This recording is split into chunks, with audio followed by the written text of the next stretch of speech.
Buenas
tardes a todos y a todas. Gracias por estar aquí con la peculiaridad de la nueva normalidad o anormalidad que estamos viviendo, que no sabe si va a venir mucha gente o poca, pero bueno, veo que hay gente y vamos a estar aquí muy bien arrejuntados y aparte nos están viendo en streaming. Os lo recuerdo porque hay cosas que igual no se pueden decir ahora porque van a quedar grabadas. Me cago en todo. Pero bueno, a la mañana hemos tenido una charla en la escuela de cine, en la ICB, y ahí sí que nos hemos soltado un poquito más, o se han soltado un poquito más. Y aquí va a ser una charla complementaria y también muy interesante. Tengo a mi izquierda a Javier Olivares, creador del Ministerio del Tiempo, guionista, showrunner, luego hablaremos de esto si queremos. Y aparte, bueno, de muchas otras series, Víctor Ros, la primera temporada de Isabel, subrayo lo de primera temporada. Y al fondo Pablo Lara, guionista y productor transmedia, que es una palabra a reivindicar porque aunque parece vieja, realmente no se ha hecho casi nada en cuanto a narrativa transmedia, sobre todo en este país, ¿no? Ya hablaremos de ello también porque en el Ministerio del Tiempo es muy importante toda esa legión de fans, los ministéricos, que se ha creado ese fenómeno fan, alimentado totalmente por las redes sociales y por otros medios como es el cómic, etcétera. ¿No? Hablaremos de eso también. Y aparte, bueno, Pablo también está en muchos otros proyectos y he tenido la suerte de trabajar con él este año en la serie Encrucijada, que tenéis disponible en Movistar, y también en la página de Cruz Roja, una especie de branded content, se puede decir, ¿no? Que queda como muy bonito. Puede decir, sí. Branded content. Y bueno, pues les tenemos aquí porque nos parecía oportuno que dentro del tracking, que el tracking siempre, de alguna manera, queremos visibilizar talentos potentes que de alguna manera también han tenido su posicionamiento en Internet, como es el caso del Ministerio, ¿no? Que su universo se ha expandido. Ya en su día estuvieron Marc Vigil, realizador, estuvieron también los encargados de los efectos visuales y como el festival ha ido creciendo, pues nos parecía oportuno traer a la cabeza visible del proyecto a Javier, que creó la serie junto a Pablo, su hermano, y ya sé que esta pregunta te la han hecho muchas veces, pero no aquí, en este entorno tan idílico como es la Sala Bilbo Rock, y me gustaría que contaras mínimamente, por situarnos y contextualizar, cómo nació un proyecto como el Ministerio del Tiempo, que me harto de decirlo, pero es un poco un antes y un después, ¿no? En la historia de nuestra televisión, bueno, ahora, en cuanto a producciones nacionales. Pero ahora cada serie es un antes y un después, o sea que ya no tiene... Todas las semanas hay serie del año, eso está claro, ¿no? Sí, es como el partido del siglo, ¿no? Que hay 100 cada año, ¿no? Hay 100 partidos cada año que son del siglo. Primero, buenas tardes y gracias por venir en estos tiempos tan complicados. El Ministerio nace como idea hace 19 años o así. Esto no quiere decir que hayamos estado 19 años intentando venderlo y que no haya salido, ¿no? Es decir, surge en un momento en el cual mi hermano Pablo y yo, hace eso, 19, 20 años, nos habíamos separado a nivel de equipo de escritura. Y nos habíamos separado porque, bueno, él acababa de tener una cría. De hecho, sé los años por la edad de ella, de mi sobrina, ¿no? Y él estaba en un momento interesante, pero en programas de no ficción. Es decir, en el informal, en Caiga quien caiga. Y yo, digamos, era la parte que llevaba toda la parte posible de ficción del equipo. Y tras una experiencia muy mala en un proyecto que ni quiero nombrar, decidí dejar de ser guionista. Y me puse a dar clases de arte en el Instituto Europeo de Design.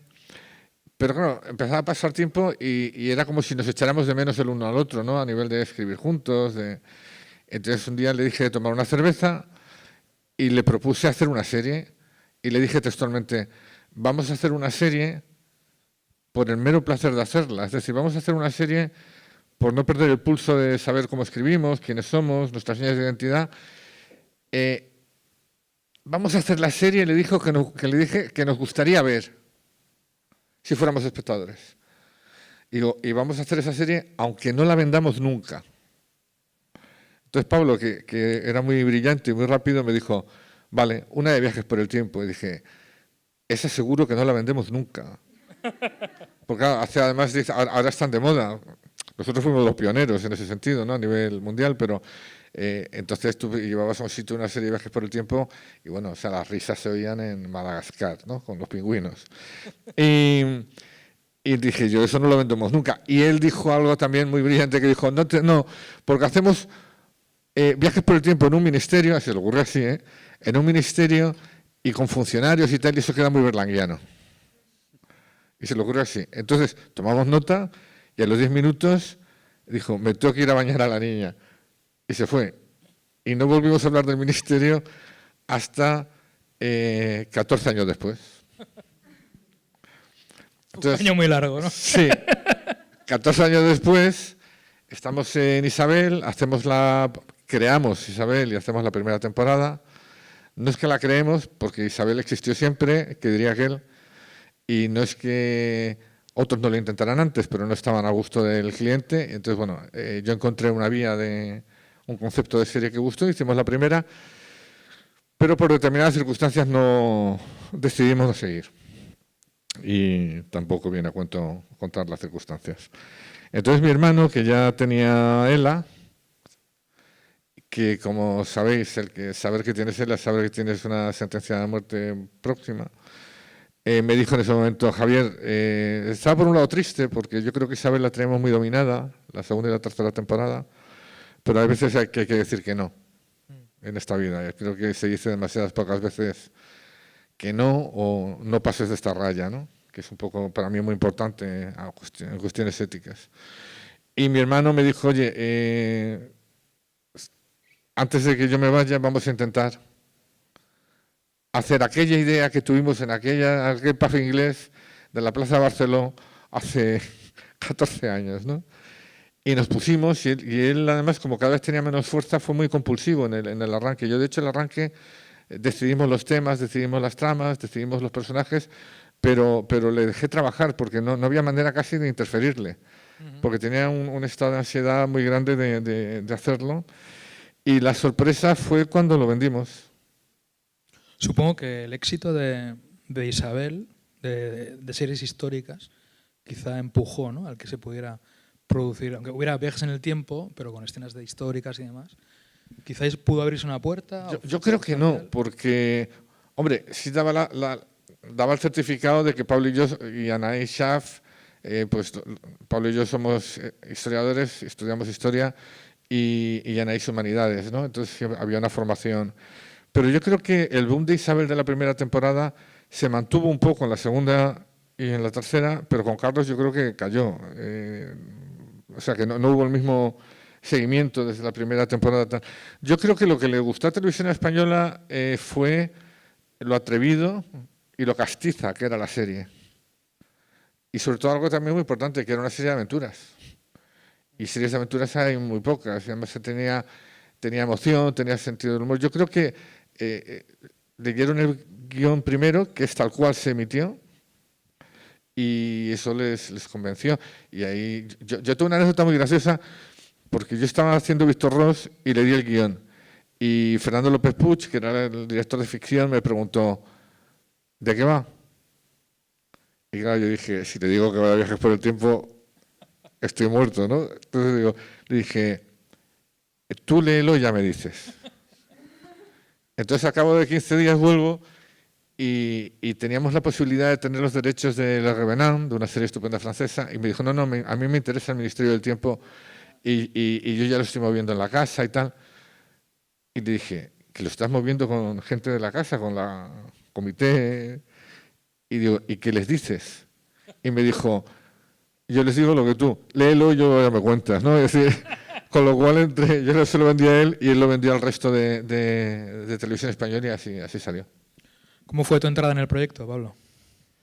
Bueno, pues yo estaba en ese momento en el que nació la primera temporada del Ministerio, estaba trabajando en Televisión Española, en el equipo de interactivos de RTV, era becario.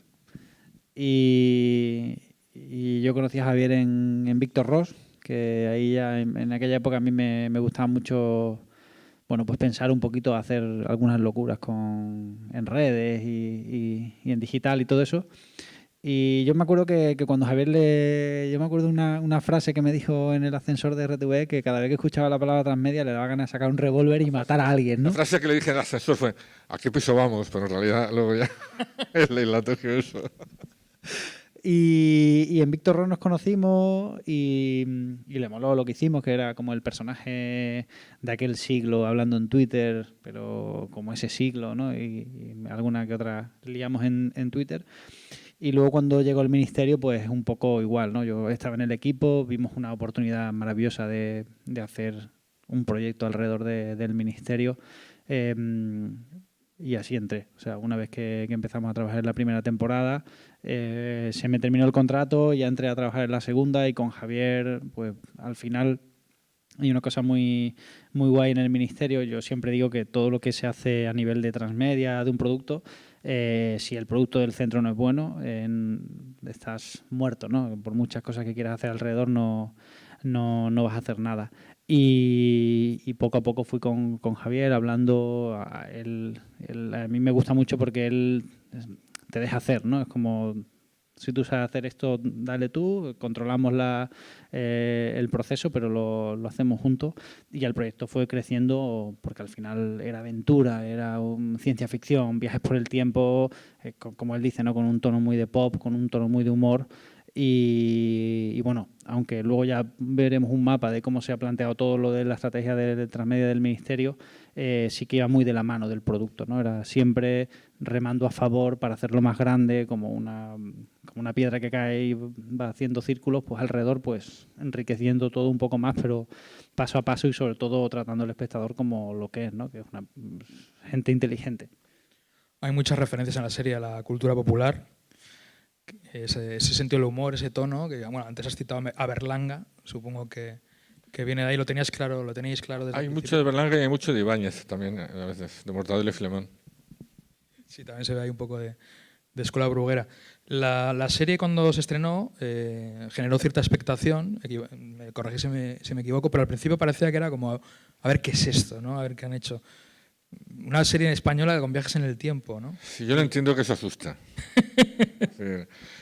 Hubo un medio, están dándome un premio por Isabel, a mejor serie del año, a mejor guionista del año en Madrid, y me preguntaron qué proyecto tenía.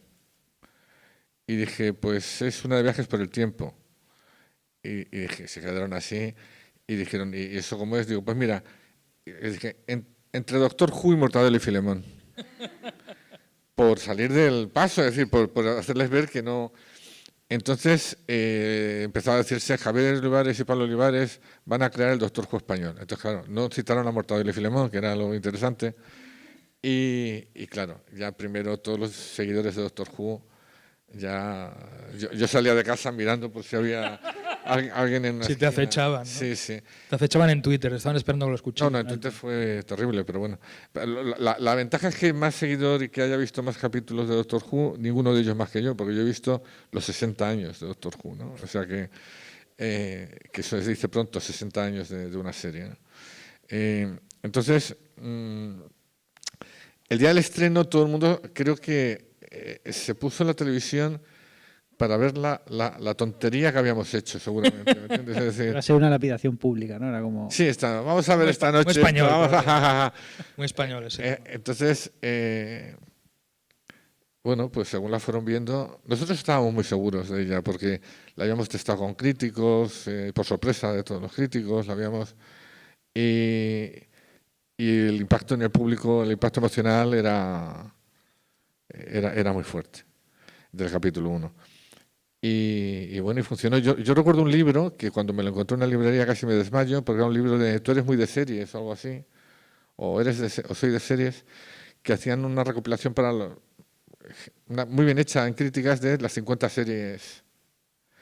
Y en la portada del libro estaba el prota de Breaking Bad, estaba el personaje de Wire, el ladrón Omar, y Alonso de Entre Ríos. Entonces yo casi me desmayo, ¿no? Porque digo, ostras, eso en una portada de un libro impresiona, ¿no? Y eran 50 series y la única española que habían elegido, yo no sabía ni quiénes eran, era la nuestra. Y claro, en donde fue en la central, me quedé en un rinconcito a ver qué decían de tal. Y empezaba así, y era muy gracioso porque lo explicaba él mejor que os lo puedo explicar. Yo decía, cuando se empezó a hablar de que aparecía el Ministerio del Tiempo y que era el Doctor Who español, todos empezamos a bromear, a reírnos, a qué iba a hacer la televisión española con Doctor Who. Dice, pero cuando empezó la emisión, empezó a sonar los teléfonos, los WhatsApp, y a decir, ¿estás viendo esto? ¿Estás viendo esto? ¿Estás viendo esto? Y en una sola noche, ya en el capítulo 2, ¿no? Ya se inventó el nombre de Ministéricos. Sí, el día después del primer capítulo ya se creó ese nombre que siempre nos preguntan que cómo se nos ocurrió y fue un fan. O sea, Fan y en el tercer capítulo, que era aquel de los nazis en Montserrat y todo esto, ya estaba invitado al Festival de Cómic de Vigo y a partir de ahí yo creo que he ido a todos los de España, porque me han llamado a todos los de España, a teatros, no, evidentemente no era como este tema de la COVID, pero a teatros llenos por toda España, fans del Ministerio, ¿no? Lo cual también da que pensar si es una serie cuyas audiencias son las que algunos dicen que son, ¿no? Porque sí, esa es una pregunta que os iba a hacer más tarde, pero quizá podemos entrar ya en ella, ¿no? O sea, yo creo que toda la fan de la Hay gente de todo tipo, ¿no? Sí. Público muy variado. Sí, No es gente que le interese solo la historia, no. o fans del cómic, o fan de tal, ¿no? No sé, yo creo que no, ¿no? Hay de todo. Vamos, desde abuelas muy mayores hasta gente muy de cómic, hasta gente muy de historia profunda. Es que hay de todo, la verdad. Hubo un curso en la Universidad de Málaga, el de verano, que se dio en Benalmádena, y primero se llenó, eran 60 personas, o sea, se cubrió, y estaba un abuelo de 85 años en plena forma con su nieta en el curso. O sea, y los dos eran igual de fans del... Uniendo generaciones. Sí, sí, yo creo que lo primero que nos favoreció fue que todo el mundo esperara que fuera una mierda. Entonces lo teníamos todo ganado, porque con que lo hiciéramos un poco bien ya sorprendíamos. Y parece que ganamos, pero a partir de eso, yo una de las cosas que más bonitas que me han dicho, pero no una ni dos veces, es, por fin puedo ver algo con mi hijo. Algo que tenemos en común es que no lo veían nunca, o sea, lo grababan y lo veían al día siguiente, o por cuestión de que no se van a quedar hasta las 12:30 de la noche viendo que esa es otra, lo de los horarios de las... Entonces, a mí es yo las dos cosas más bonitas a nivel personal del Ministerio es cuando alguien me dice, o me para por la calle y me dice, mi hija va a estudiar historia, o cositas así, que me ha pasado muchas veces. Y luego otros mensajes privados, que es algo de lo que no suelo hablar, que más me ha impactado, es, nosotros hicimos la primera temporada del Ministerio despidiéndonos de mi hermano. Y algo pasó que traspasó la pantalla esa sensación, porque varias personas que estaban pasando momentos similares de final de sus días estuvieron chateando conmigo hasta el final, viendo la serie. Gente que de repente también tenía un padre, o sea, ese sentimiento de pérdida que nosotros hablamos mucho en el ministerio, hubo un público muy grande que lo sintió, lo notó y le alentó en momentos muy difíciles. Y claro, eso es algo que ya te sorprende, ¿no? Te sorprende muchísimo. Incluso un día recibí una invitación de un hospital para ir a dar una charla a familiares de gente en momentos ya duros, y dije, ¿cómo es posible que hayan captado esa sutileza o esa tristeza cuando nosotros estamos viajando por el tiempo, salvando al empecinado, riéndonos con Himmler y tal? No estamos contando, ay, el sentimiento de pérdida. Es decir, es algo que subyace, no estamos remarcando. Cerrado, ¿no? Claro. Eso a mí es lo que más me ha sorprendido. Hay una cosa que tú dices que has preguntado sobre la audiencia, sobre el ministerio, ¿no? Fíjate, hoy hay un curso en la Complutense pues de teórico sobre Galdós, y una de las ponencias es Galdós en la precuela del Ministerio del Tiempo, que lo convertimos en hacker y decidimos traerlo aquí, ¿no? A veces cuando se habla de audiencia podemos hablar de números, de share, de audiencia no lineal, pero cuando ves ese tipo de cosas, ¿no? Que es un detalle que tú pones en un sitio concreto, que en este caso es la precuela del Ministerio. Bueno, el Congreso de Cervantes habla del capítulo de Cervantes. O ves tesis sobre el Ministerio en universidades americanas. Oye, yo me acuerdo que te vi en una charla en el Museo del Prado junto a otro Javier Olivares. Contra el otro Javier Olivares. El dibujante de Las Meninas, unidos por Velázquez. Eso fue maravilloso. Sí, que los dos os llamáis Javier Olivares. Los dos nos llamamos. Confundir, además, ¿no? Sí, una vez trabajamos en una revista que se llamaba Madrid, que era de cómic. Mítica cabecera. Y yo, con Diego Manrique, hice la primera revista que tuvo 2 textos en Madrid. Fue un texto de Diego y otro mío. Y ahí le conocí porque nos equivocaron las facturas. A Javier Olivares y a mí. Y es curioso, ¿no? Porque él hace uno de los cómics más maravillosos con Santiago González, creo que es. Santiago García. Que es Las Meninas, que os lo recomiendo, un libro sobre Las Meninas. Y nosotros ya habíamos hecho popular a Velázquez, ¿no? Entonces, estar en el salón de actos del Museo del Prado, a salón lleno, los 3, y detrás nuestro Velázquez y su Velázquez, fue un momento para mí muy especial.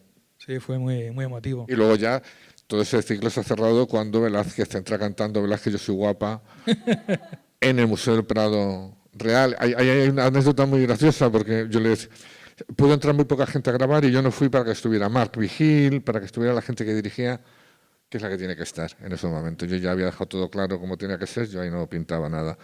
Y le dije a Julián Villagrán, ¿qué tal hacer esto? Y dice, sí, yo no tuve que hacer nada, si era, ya estaba escrito. Dice, pero si aparte es que no tuve tiempo, porque cuando paraba me lo pasé haciendo fotos con los funcionarios del Prado delante de Las Meninas. Claro, te imagínate los funcionarios haciendo esa foto con Julián Villagrán delante de Las Meninas, como si estuvieran haciendo una foto con Velázquez. O sea, es muy fuerte, ¿no? Entonces, el Prado en ese sentido fue un gran honor que nos dejaran grabar allí. Sin duda. Estamos viendo algunas imágenes, ahí la 4ª temporada. Es una serie que, bueno, a pesar de esa primera temporada, la buena acogida que tuvo, no fue fácil, no ha sido fácil ir levantando las temporadas, aunque pudiera parecer lo contrario. Ni tampoco es una serie con un amplio presupuesto. Hemos tenido temporadas de más presupuesto, como la 3ª y la 4ª. Las 2 primeras son un presupuesto de 500.000, 540.000, ¿no? Incluso más bajo que muchas series. Bueno, la gente se ha bajado cachés para participar, actores, porque saben que y técnicos. Están haciendo historia de la televisión. Y ahí tuvimos una vaguada, porque claro, tú puedes pedir ese favor a gente de 2 temporadas, pero en la 3ª ya daba un poco de corte, ¿no? Es decir, estar ahí. Lo que pasa es que, claro, mi hermano tuvo una frase de propaganda de la serie, de promo, que era, ¿por qué hacer una serie de época cuando puedes hacer una serie de todas las épocas?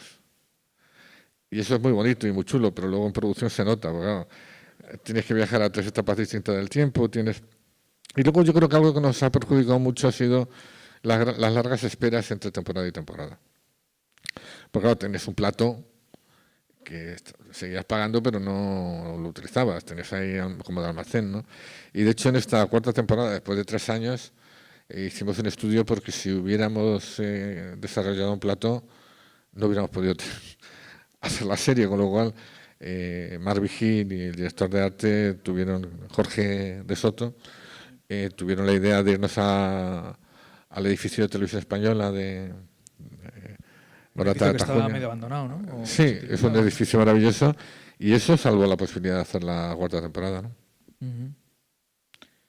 Ahí estabas tú también ya en guión. Sí, a mí me gusta ver las 4 cosas que has puesto de cada temporada, porque en cada temporada había un cartel más chulo y siempre decía, vale, esta es la evolución que necesita, ¿no?, la serie, ¿no? Yo recuerdo de la primera temporada que empezaron con ellos 3 y ver la cuarta ya como es, ¿no? Como el cuerpo que ha tenido y lo que dice Javier, ¿no? Que al final, el peso de los personajes que han ido cogiendo. Sí, que al final entre temporadas había mucho hueco, mucho espacio por poder y claro, no te permite planificar bien todo lo que podría ser, por lo menos desde mi punto de vista, un producto como este tipo, ¿no? Es que tú imagínate que si yo ahora intentara hacer la quinta temporada, la cuarta temporada de hecho se basa en los 3 años que han pasado y que ha sido en la vida de ellos durante esos 3 años, que levantó mucho el concepto de la serie. Pero claro, si yo hubiera intentado seguir como una continuidad de cuando lo dejé, no funcionaba porque tienen más arruguitas los actores y eso es muy bueno, ver que tienen vida, que han pasado vida por ellos.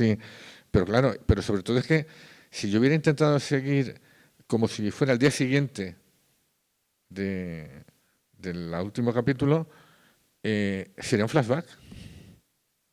Porque en una serie de viajes por el tiempo tienes que viajar desde el día que estás haciendo la serie.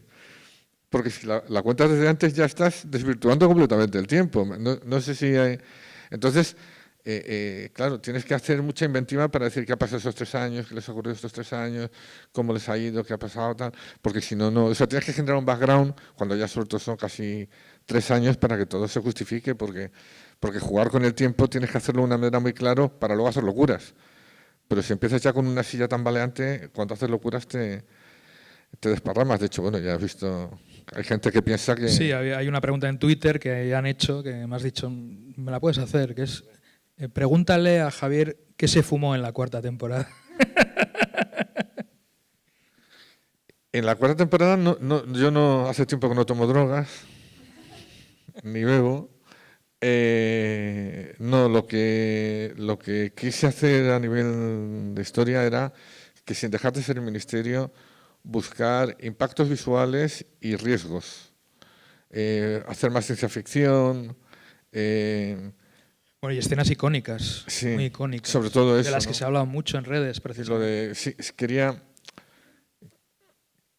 Es que claro, yo quería hacer lo de Camarón y Lorca en la tercera temporada, pero no tenía los actores para hacerlo, ¿no? Entonces dije, si hay una cuarta, lo hago.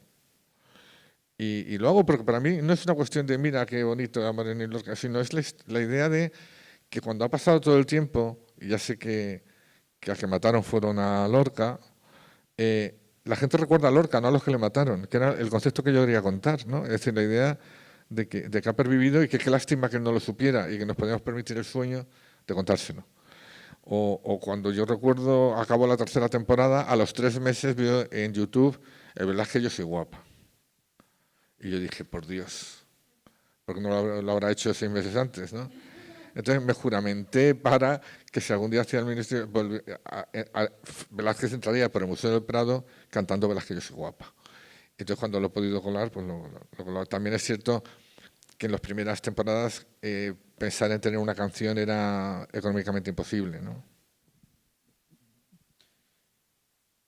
Vamos a hablar un poco de esa labor más media, Pablo, si te parece. Sí, para mí esto es como las entrañas de lo que ha sido el Ministerio del Tiempo durante 4 temporadas en toda la parte digital, ¿no? Todo cómo se ha ido expandiendo y cómo se han ido creando cosas alrededor de la serie.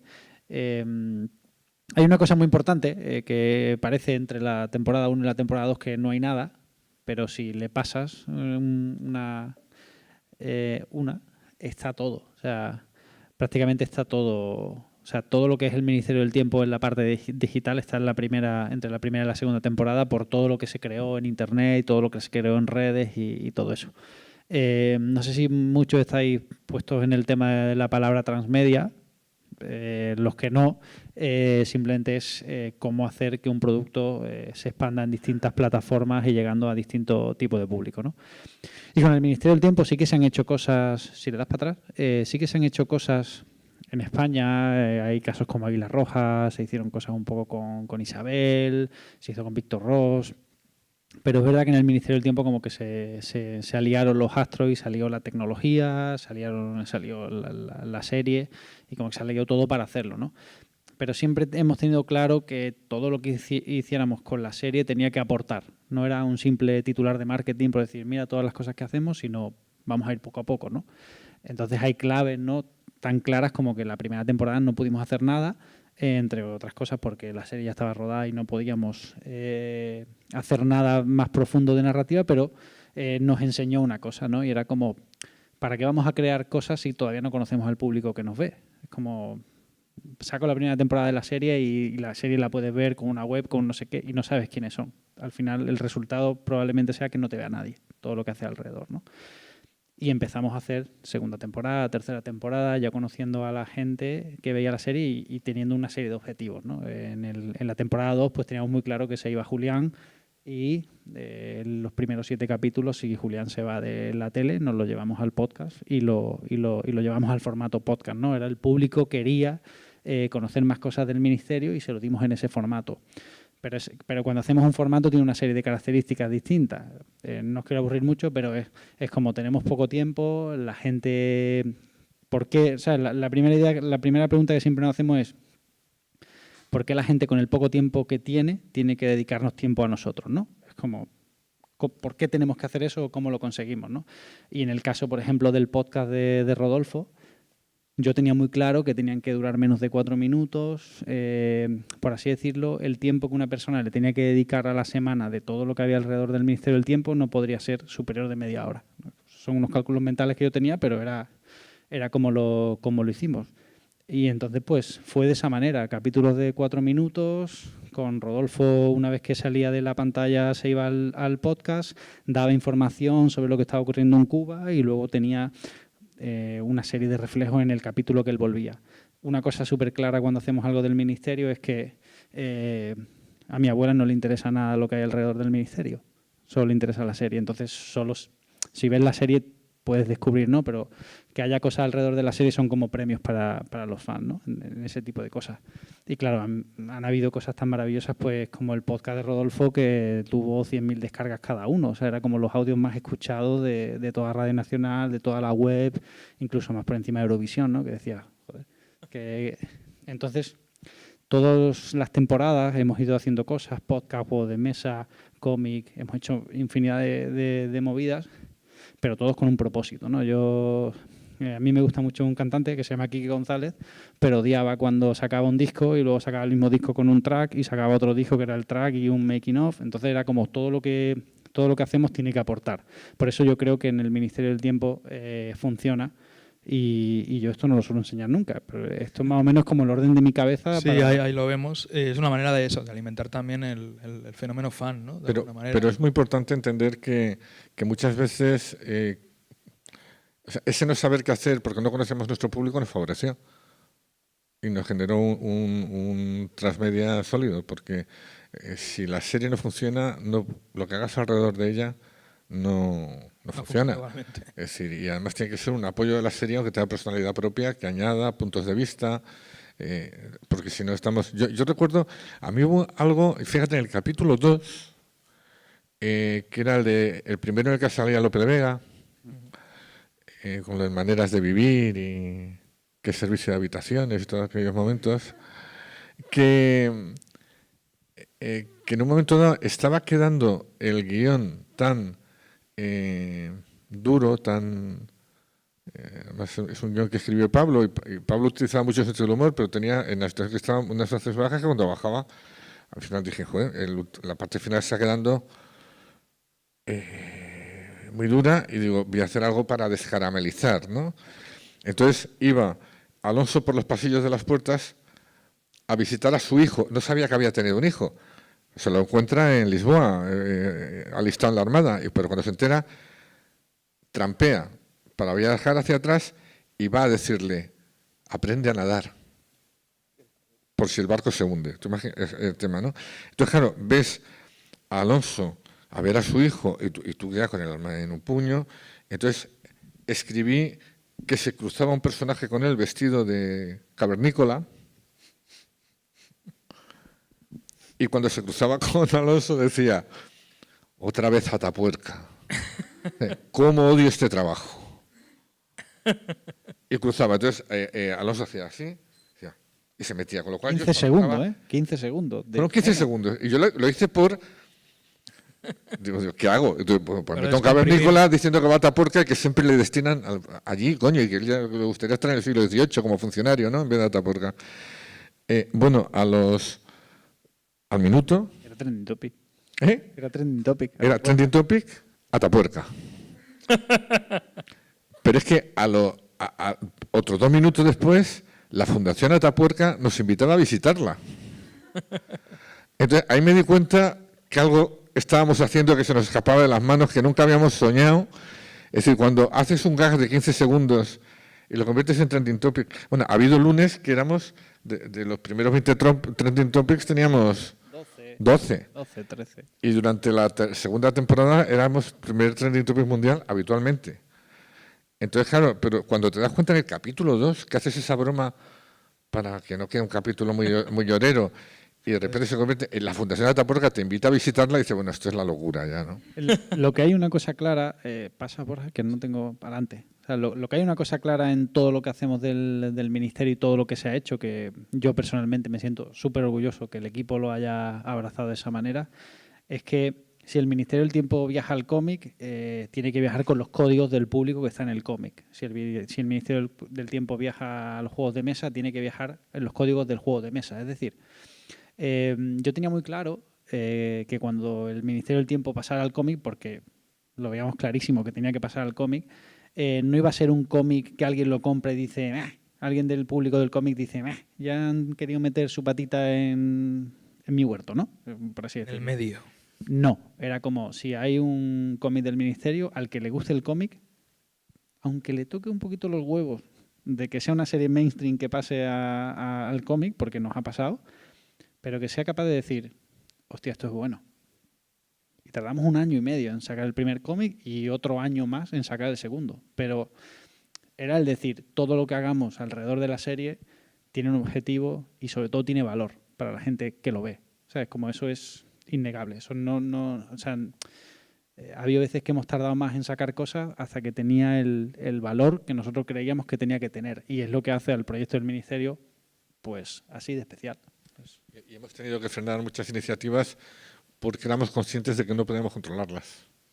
Y no queríamos decepcionar con colaboraciones de seguidores que se hubieran prestado a ellas, porque nos sentíamos como que si hubiéramos aceptado, hubiéramos estado como jugando con ellos. ¿Me explico? Yo creo que eso hay que tener... parar en el momento exacto también. Yo me acuerdo que como cada temporada y cada parte digital que hemos hecho tiene un objetivo, es como de la primera temporada a la segunda conocer a la audiencia, de la segunda a la tercera hacerlo innovar e ir a la parte digital, que teníamos el podcast, la VR1 y la web serie. Que está feo que lo digamos, pero fuimos la primera serie en el mundo que hizo VR. De la segunda a la tercera... Mi idea principal era, quiero que el ministerio sea físico, ¿no? Es como que la gente se lo va a llevar a su casa. Hicimos el cómic, el juego de mesa, ¿no? Y de la tercera a la cuarta era volver otra vez a generar toda esa...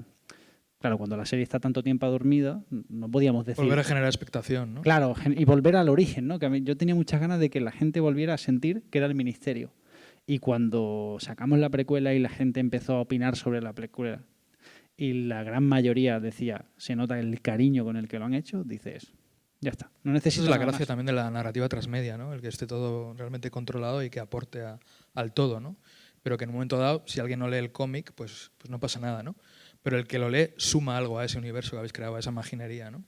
Sí, pero además todo sin perder el concepto con el que se crea la serie, que es primero, una serie de aventuras que debe entretener, porque toda serie debe entretener y si no, no es una buena serie, pero que no te puedes conformar solo con entretener.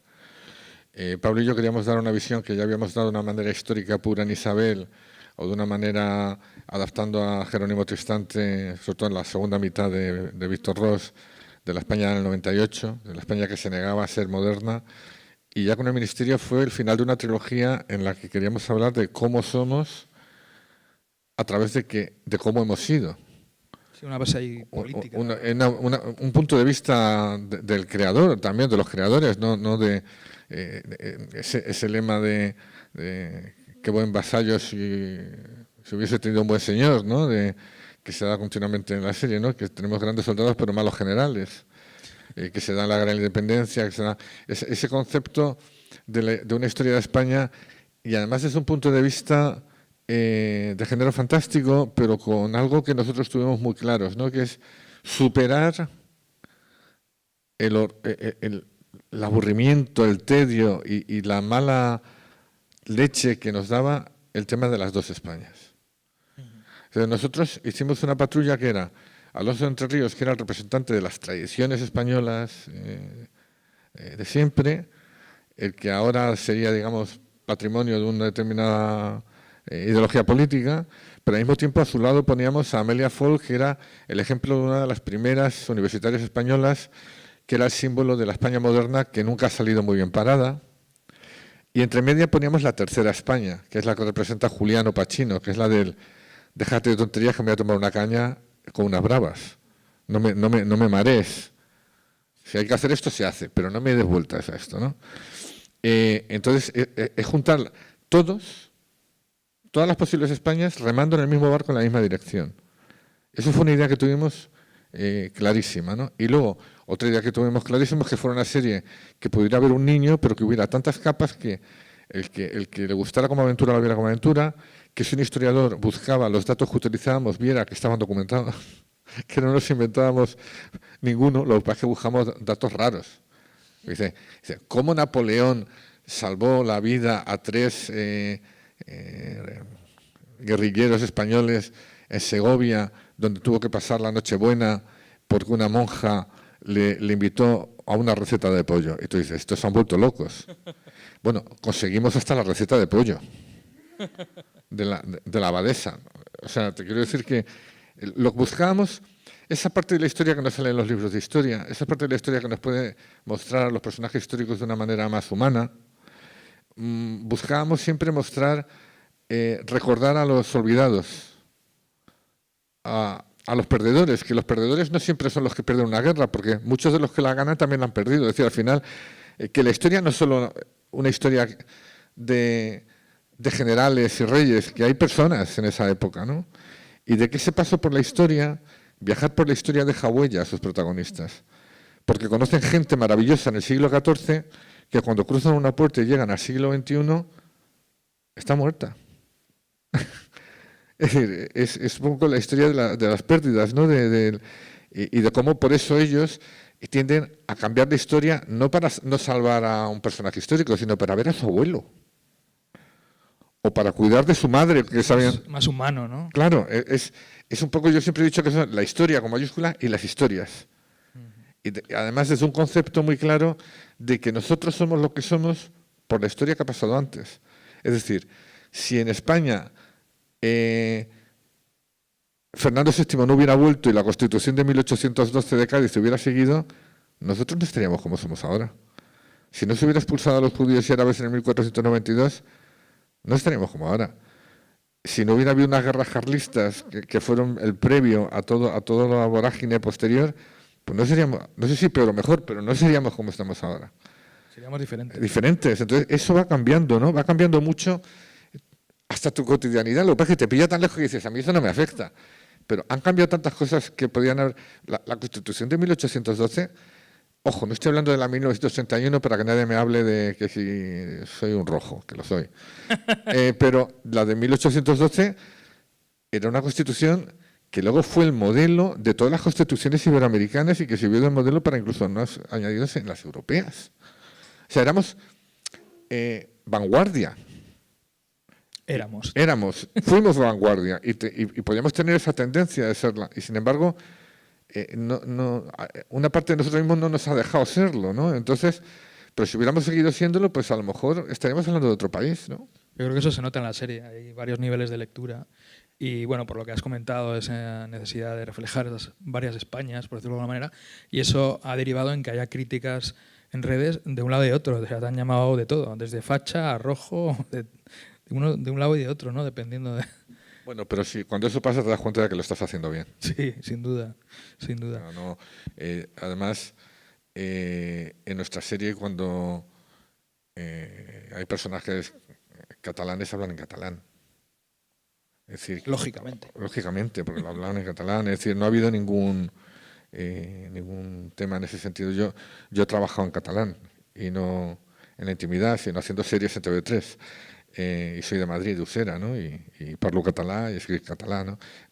Llavors, eso no tiene... O sea, nuestra visión de una España también no es la de una España grande y libre. Yo, de hecho, cuando hice Isabel, pues yo soy historiador, pero cuando estudias la carrera no te enteras de la mitad.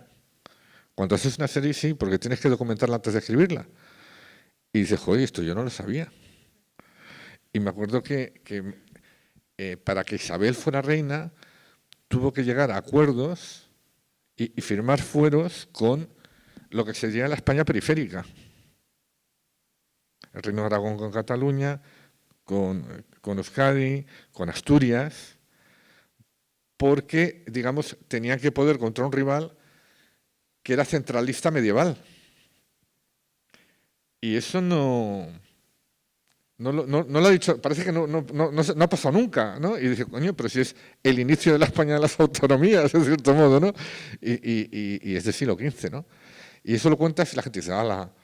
Pero claro, cuando haces una serie rigurosa, histórica y seria, la gente dice, bueno, pues, qué española es. Pero yo tengo un concepto de España un poco más de que España es maravillosa porque tiene muchas lenguas, tiene muchas culturas y es la suma de gente muy diferente y eso me parece que es lo que puede hacer este Estado tan maravilloso como puede hacerle y no la limitación de que contigo sí, conmigo no. Y yo hacía bromas en Isabel, lo que pasa es que, claro, las he hecho en el ministerio, pero en Isabel había una escena que discutían un Mendoza y Enrique IV sobre ir a la guerra o no. Y había habido un debate sobre el tema de la guerra en el Parlamento entre Zapatero y Rajoy, Zapatero y Aznar, no recuerdo ahora. Y con el libro de sesiones me fui a ver el vídeo que estaba en YouTube, lo transcribí y puse el mismo texto que se decía un político de derechas a un político de izquierdas en el Parlamento español del año 2014, se lo puse a los personajes del siglo XV poniéndole de voz. Tal cual. No se enteró ni el tato. Y dije, para que veas que no somos tan diferentes tantos siglos después. De aquellos polvos vienen estos lodos, que se dicen. Y aparte, bueno, en la última temporada os habéis atrevido con la distopía y visionarios pensando que quizá Bertín Osborne pudiera acabar como presidente de España. ¿No es una idea alocada? No lo sé, era una broma, en cierto modo, porque yo creo que, no sé, hay programas que, digamos, toman partido, ¿no? Entonces, si toman partido se puede analizar o ironizar sobre eso, ¿no? Hay gente que me criticó, y yo creo que con razón, de que a lo mejor no era necesario, ¿no? Pero es que yo soy muy hortera. Entonces no lo puedo evitar. Y además esta es una serie pop. Y tiene referencias muy de actualidad y la gente, bueno, además fíjate todo lo que se lió, o sea, para que... No se lo tomaron bien. No, él no, él es un tipo encantador y ya te conté antes que yo he sido profesor de su hija y no pasó nada con él, si es un tipo encantador. Si aquí el problema es los que son más papistas, más bertinistas que Bertín, o más papistas que el Papa, porque si Bertín le hubiera parecido mal, me hubiera puesto verde, me habría enviado un mensaje, me habría hecho tal, y yo le habría contestado amablemente, porque a lo mejor tendría razón al quejarse. Pero es un tipo que sabe cómo es esto. Yo le quise para trabajar en un capítulo de Los Serrano a Bertín y me tuve que conformar con Ramoncín, hubiera preferido a Bertín. Ramoncín no le veo como presidente en un futuro No, cercano. No, yo tampoco. Pablo, estamos viendo algunas imágenes más, no sé si quieres comentar.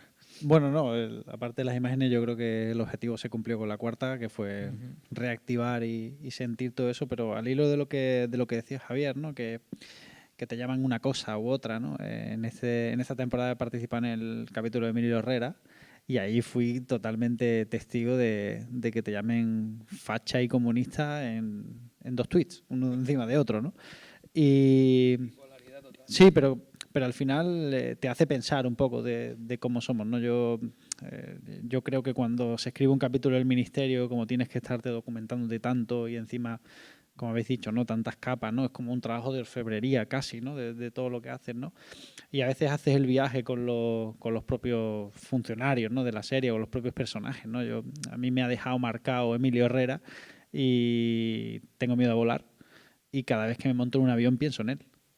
No, en serio, ¿eh? O sea, no es broma. O sea, lo comentaba esta mañana. Era como siempre pienso en esas personas que creo que la historia no les ha tratado demasiado bien, ¿no? Y que al final luchaban por un ideal y creo que es bonito que en la serie los coloquemos en un sitio, ¿no? Yo creo que sí, reivindicar figuras que están olvidadas en cierto sentido, ¿no? Y darles ese protagonismo, que se merecen, ¿no? Pero al final están olvidadas, pero a la vez estamos en una era, ¿no? Estamos en un momento en el que la información, si te pones a buscarla, la encuentras, ¿no? Entonces, a veces somos como filtros, ¿no? Que ponemos a la gente y te enseñamos sitios y te enseñamos personajes, ¿no? Pero al final la labor de documentación que se hace está al alcance de todo el mundo, ¿no?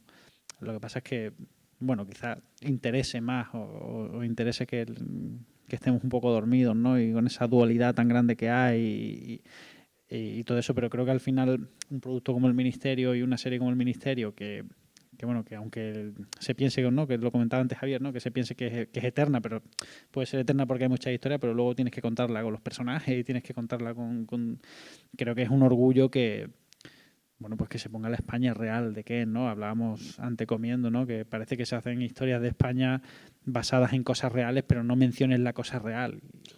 Sí. Qué poco libres somos, ¿no? En el país, ¿no? No vamos a ponerle nombre y apellidos, ¿no? Por si acaso.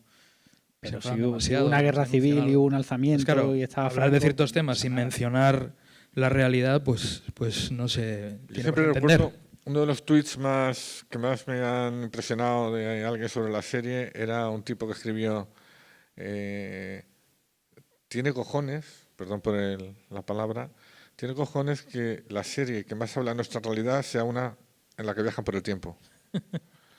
Entonces, claro, es que siempre es posible hacer referencias, ¿no? Yo recuerdo que hicimos un capítulo de la gripe española en la 3ª temporada, que además la puerta por la que se salía era el año 2020 y os juro que yo no sabía nada. Y de repente la que era en ese momento directora del Ministerio, que era la actriz Mar Saura, que había derrocado a Salvador, que era la culpable un poco detrás de esto y no entendía los problemas que había para no poder parar a un virus. Me acuerdo que le puse en sus diálogos todas las frases que decía el consejero de Sanidad por entonces de la Comunidad de Madrid. Frases aquellas como para ponerse un traje... De lo del ébola, ¿no? Era, ¿no? Del ébola, para ponerse un traje tal no hace falta ir a Harvard, para no sé qué, entonces yo las puse todas. Ahí sí gracias a Dios, hay alguien en Televisión Española, fue mi ángel de la guarda, ¿no? Y dijo, venga, para adelante. Pero sí, hay veces que tienes que contar cosas y decir, mira, es que estamos igual ahora. Pero hay como miedo, ¿no? Es como eso que hablábamos, ¿no?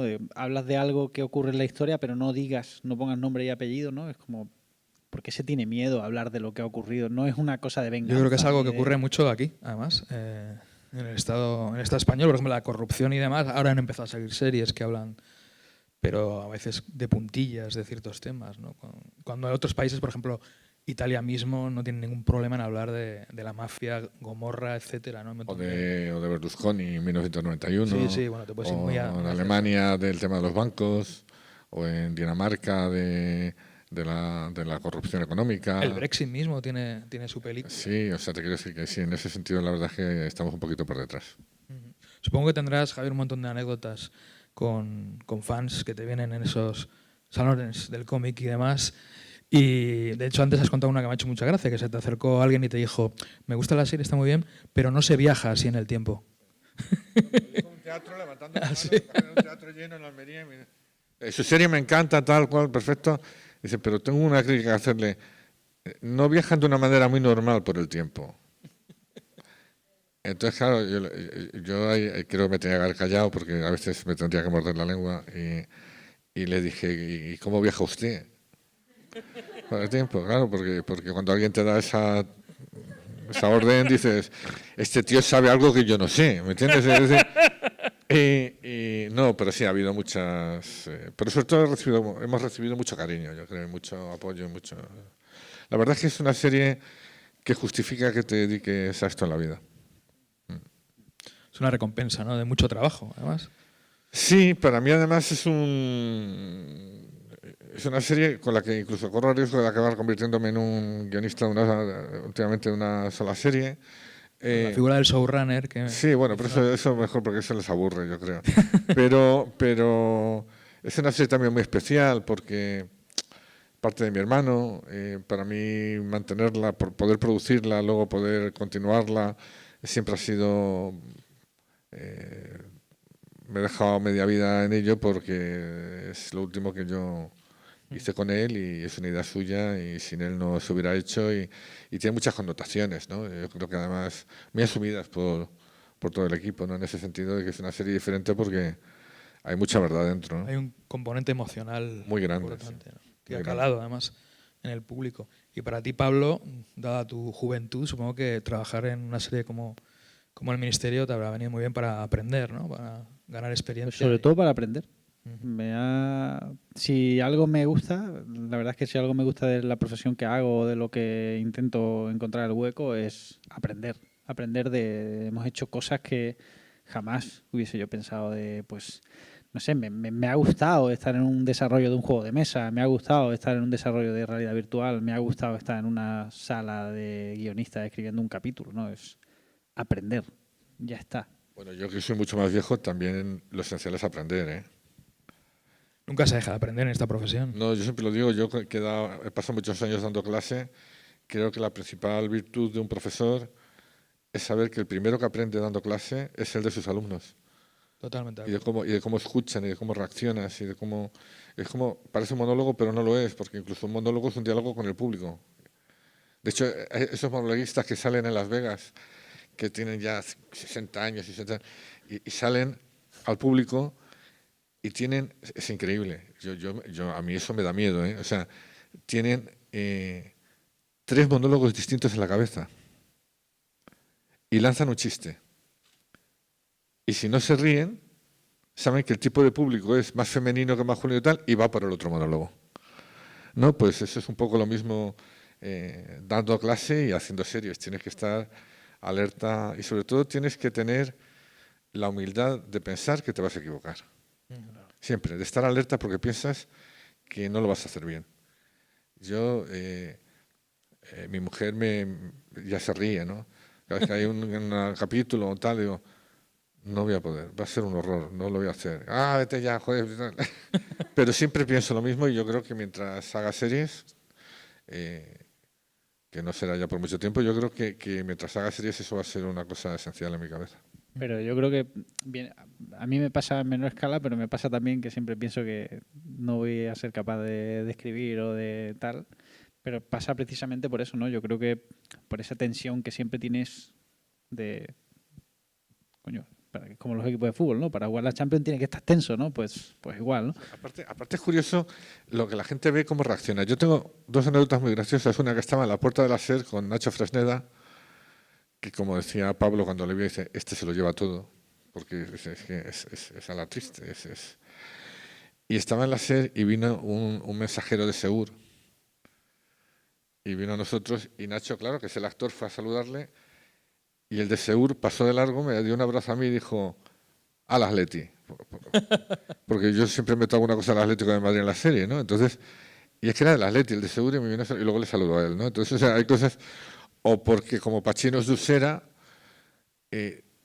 durante un mes que iba a lavar el coche al lado de la Plaza Elíptica, que es Barrio de Usera, los que limpiaban el coche no me cobraban.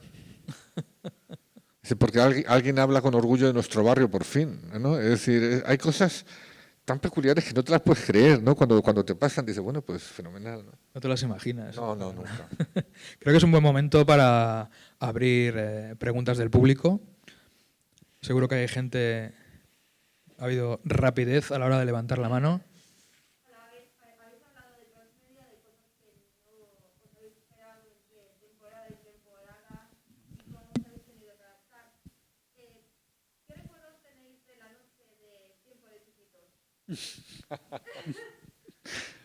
Fantástico. Un acontecimiento transmedia que creo que nadie se lo esperaba. No.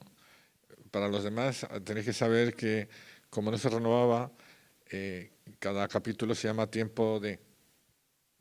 Entonces, cuando no emitíamos, los seguidores se inventaron un capítulo que no se emitió, que se llamaba Tiempo de Chupitos, que era un capítulo que como si se estuviera emitiendo, pero no se emitía. Y fue trending topic por encima de todas las series que se emitían esa noche en España.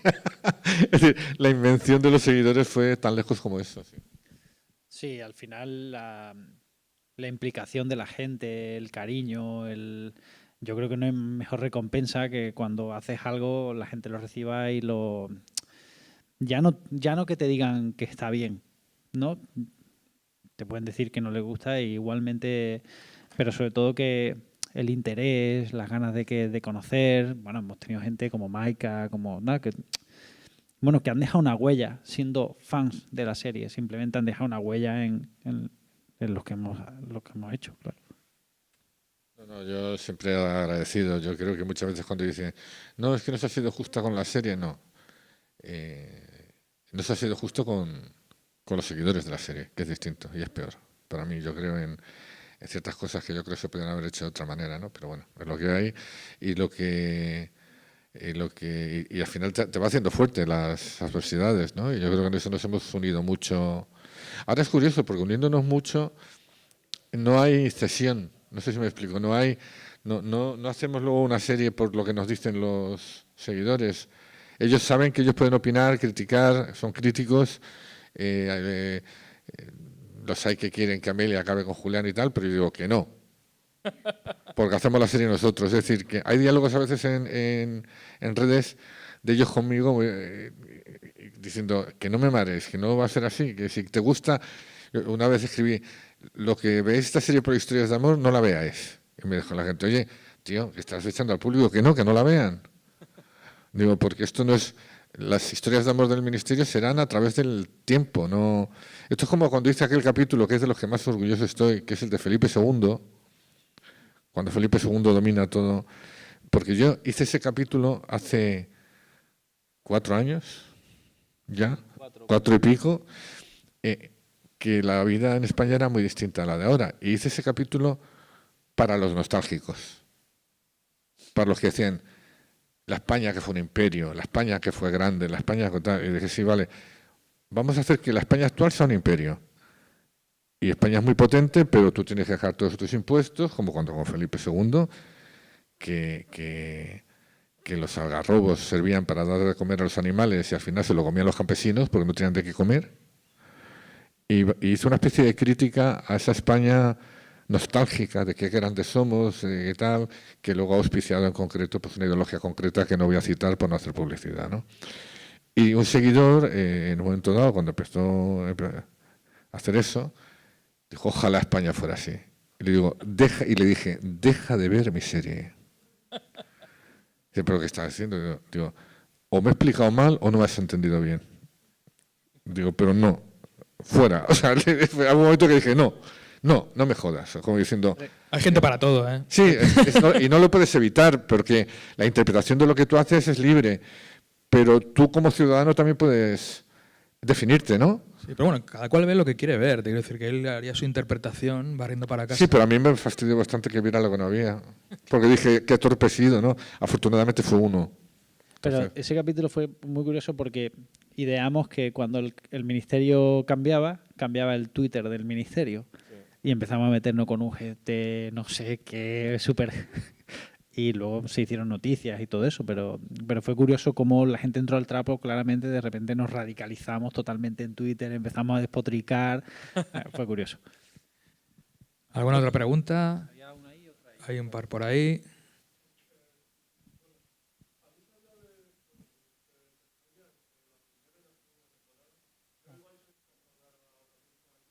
Tenemos micro por ahí, si preferís, perdona. No, se escucha bien.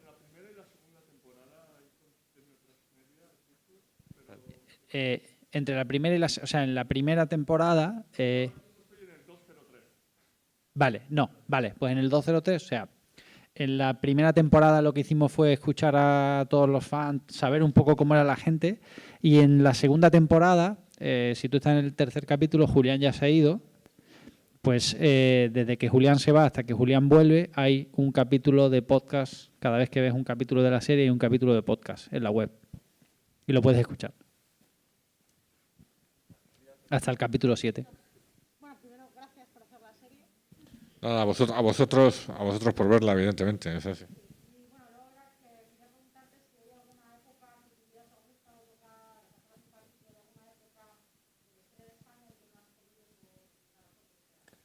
Muchos, evidentemente en la España romana por el tema del idioma, la España árabe por el tema del presupuesto y del idioma también, en parte.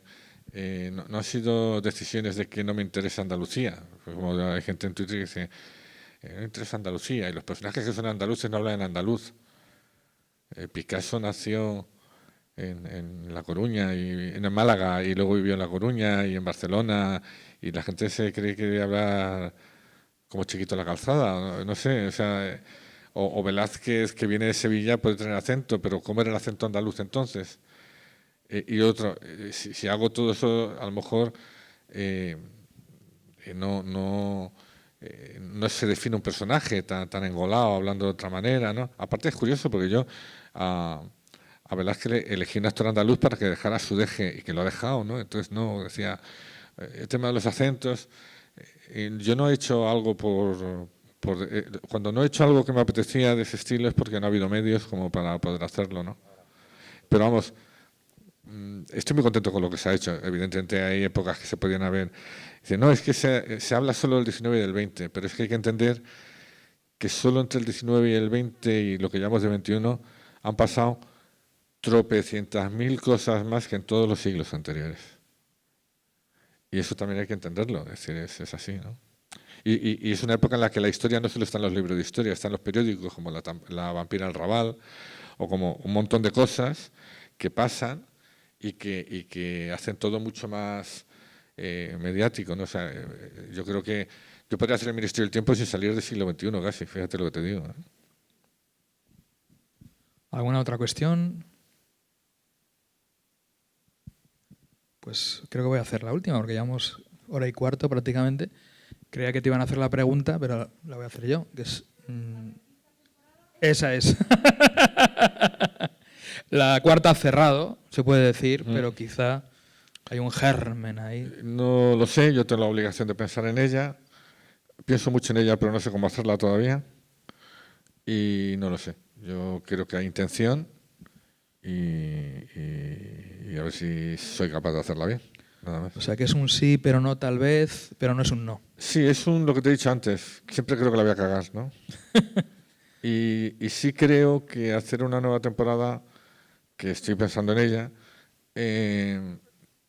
obliga a hacer una nueva patrulla, porque hemos cerrado un ciclo y si no sería volver a sacar a los de siempre para que les pasaran las mismas cosas. Y ese es un riesgo que es muy fuerte, que me da un poquito de vértigo, porque la gente quiere acomodarse a ver a sus personajes que me pasaba viendo Star Trek o Doctor Who, que hasta que tardas un tiempo en habituarte al nuevo Doctor Who. Yo empecé viendo The New Generation y yo, joder, me gustaba Spock. Y luego me encantó The New Generation más que la original, ¿no? Pero bueno, sí, a ver, si la hay, desde luego tiene que cambiar muchos códigos, eso es evidente. Pues muchas gracias a Javier y a Pablo por contarnos los entresijos del Ministerio del Tiempo. Pero esto continúa. Sí, lo único, darnos así un minuto para hacer un Esto break. continúa. ¿Qué vamos a vivir ahora? Javier. Vamos a hacer un concurso para ministéricos. Voy a hacer 10 preguntas. Vais a intentar contestarlas vosotros y sobre eso hablamos de la serie y recordamos la serie. ¿De acuerdo? En 2 minutos. Mini yo creo, ¿no? pausa, que preparamos el ordenador y las proyecciones y vamos a ello. Gracias.